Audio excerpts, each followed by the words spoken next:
हा संधीचा जो माणूस आहे। सध्या महाराष्ट्रात मान्सूनपेक्षा राजकीय मनोमिलनाचे वारे जोरदार वाहू लागलेत। एकीकडे उद्धव आणि राज ठाकरेंची युती होणार का या प्रश्नाच्या उत्तराची महाराष्ट्राला प्रतीक्षा असतानाच दुरावलेले काका पुतणे देखील एकत्र येणार का याची देखील जोरदार चर्चा सुरू आहे। आणि हाच प्रश्न सुप्रिया सुळेंना विचारला असता त्यांनी फार सूचक उत्तर दिलं।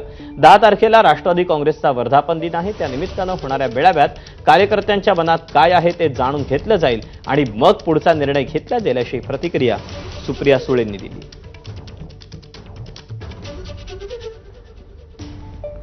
दोन्ही राष्ट्रवादी काँग्रेस पक्ष एकत्र येणार असं चर्चा सुरू आहे। तुमची नेमकी काय भूमिका आहे? हा काय माझा निर्णय नाहीये की मी कुठे जाणार आहे, मी आता इंदापूरला जाणार अधिक दौंडला।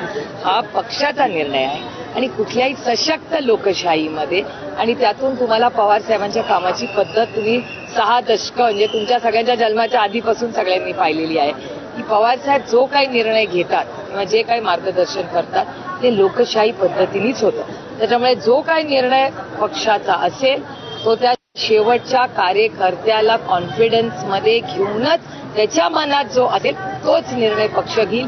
युनिलॅटरली आम्ही कुठलाही निर्णय आजपर्यंत घेतला नाही आणि घेणारही नाही।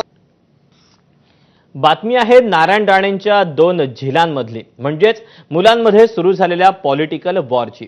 धाराशिवच्या जिल्हा नियोजन समितीच्या कामांना मिळालेल्या स्थगितीवरून नितेश राणेंनी